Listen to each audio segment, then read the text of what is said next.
Morning glory, America. Bonjour. Hi, Canada. I'm Hugh Hewitt. Good morning to you.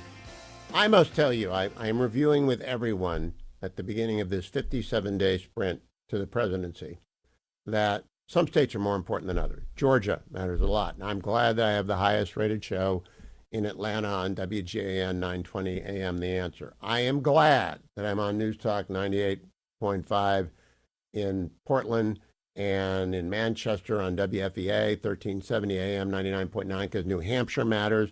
The Portland station covers northern New Hampshire. Manchester WFEA covers southern New Hampshire. I'm off on in Keene, WKBK 94.1. Kamala Harris was in New Hampshire last week for a reason. I am all over Pennsylvania, 94.3 The Talker in Scranton and Wilkes-Barre. Talk Erie, 103.3, 105.5, 1530 AM. You just heard Selena Zito say, as Erie goes, so goes the entire state. But I'm also on in Philadelphia, talking to the collar suburbs, 990 AM WNTP. In Pittsburgh, AM 1250, The Answer, WDK. And you look at Detroit, I'm on the Patriot there on 1400 AM and 101.5. In Las Vegas, AM 670. In Reno, KFOY 1060. Phoenix, KKNT 960. I've been on there for 20 plus years. Ditto the Patriot. The Voice in Tucson, KVOA, KQNA, and in Flagstaff and Prescott and all over the state, 1130 AM, 99.9, 99.5. Why do I stress these states? Because there aren't 7 swing states. North Carolina's in the bag for Trump. It just is. Georgia, they got to win it back. And thank God Brian Kemp and Donald Trump are working with each other this time. Pennsylvania's everything. Michigan, Wisconsin, Arizona, Nevada. That's it. Everybody else is in the bag, right? Ohio, Iowa, they're red. North Carolina is red. Florida is red. Texas is red. We do look at blue California, and we look at blue New York, and that's their advantage. They are being Democrats. I'm a Republican. If you're new to the show, I'm open about this. And the big states tomorrow night are, can Kamala Harris make a coherent statement? I don't know. Now I turn to Akash Chougule. He's with the vice president of our sponsor, Americans for Prosperity. I urge everyone to go to americansforprosperity.org.com in all of those states. I can't remember. Is it .org or .com, Akash? We are .org. You are a 501c4 policy advocacy organization. All right. americansforprosperity.org. Akash, I got to play for you 2 clips from this weekend because they're economic clips, and they're astonishing to me. This is a Trump ad hitting Kamala Harris on affordability. I'm going to ask you to fact check it for me. Cut number 29. We should be doing everything we can to make it more affordable to buy a home.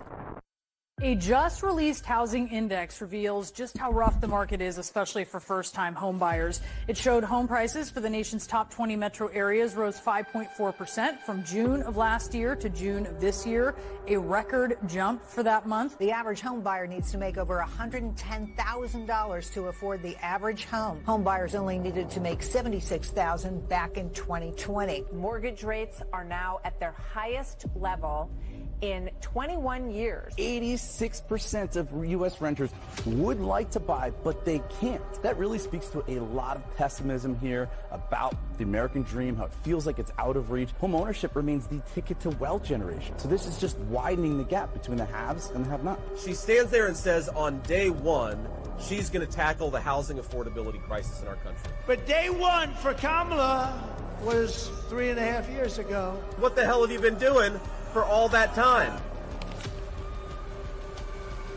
Then it types Kamala Harris is weak, failed. Kamala Harris is a dangerous liberal.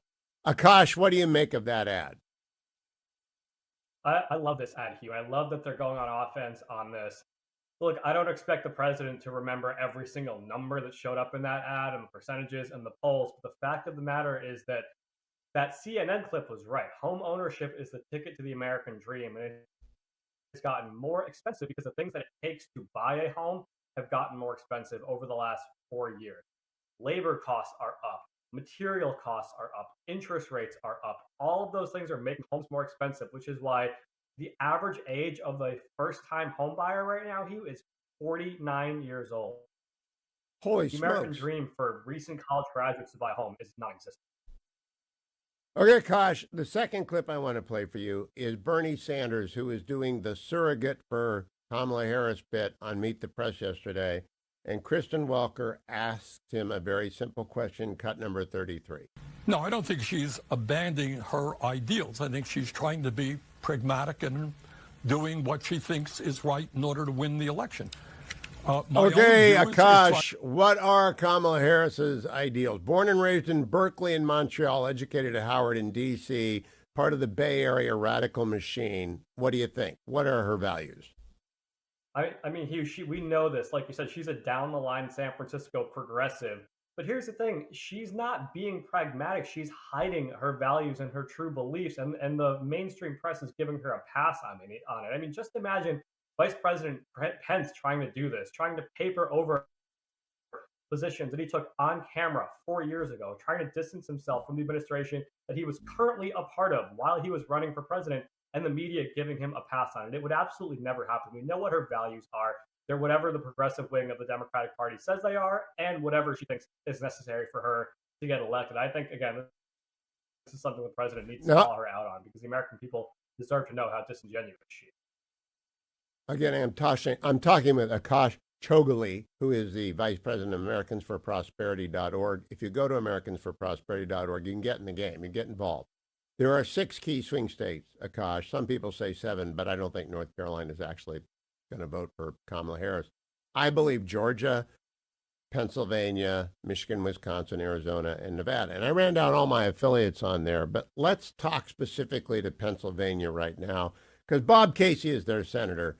He was on CNN this weekend with Manu Raju and said this, cut number 31. Would you consider yourself a Biden-Harris Democrat?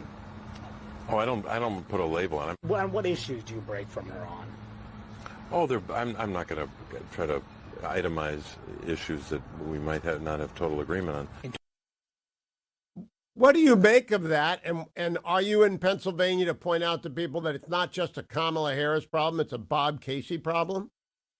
Oh, yeah. We will be knocking on millions and millions of doors, making millions and millions of phone calls, sending mail in Pennsylvania, running ads to expose exactly that. Bob Casey can't decide whether or not he's a Biden-Harris Democrat, but his voting record says that he absolutely is. Those massive spending bills that caused inflation, Hugh, they needed every single Democratic senator vote in the Senate, and they got them. And that includes Bob Casey. And that's why we saw interest rates at 9% and prices up 20% since President Biden took office. It's because of the votes that Bob Casey passed or took for the Biden-Harris agenda. Now, Akash, I have a column in tomorrow's Fox News talking about the questions that I would ask. I have no opinion of David Muir. I've never met him. I don't know Lindsay. I haven't watched ABC News since Peter Jennings died. So they have a big opportunity to actually persuade people they're as reliable as, say, Bret Baier, who I have no idea how he votes. What do you think they're going to ask? What do you want them to ask?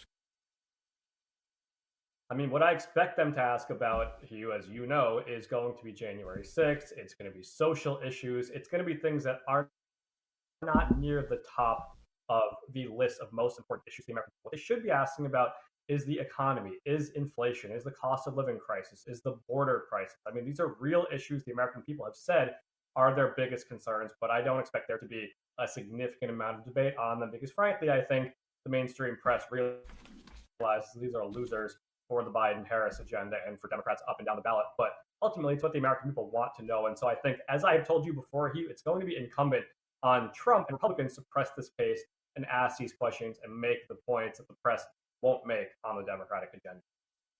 You know, I have a little bit of hope that David Muir wants to add viewers, not subtract viewers. I have a little bit of hope that it's going to be fair, but now I want to close. I'll do a market report in the next segment. The Dow was off 410 points on Friday. They had the worst week of the year. What was going on with the markets last week? What were they reacting to? I think just continued uncertainty, Hugh. I mean, again, you can't really read much into any one report here or there. And I say the same thing about jobs reports and things like that. No one report is going to give you an accurate snapshot of where things are at. But what does give you an accurate assessment of where things are at are the indicators over time. And I think the single biggest economic indicators that the government is giving us over time are interest rates. It's the cost of living. And the fact of the matter is that prices are up 20% since President Biden took office, and you're going to continue to have uncertainty in the market until there is policy certainty coming from government. That includes interest rates, taxes, regulations, and so on. I think that's something that we've got. Akash Chougule, Vice President, Americans for Prosperity. Thank you. Go to AmericansForProsperity.org, AmericansForProsperity.org. They're a great sponsor of our show, but I want you to be involved with them, not just listen to them. Get out there, get involved in this election. AmericansForProsperity.org. Come right back. I'm Hugh Hewitt.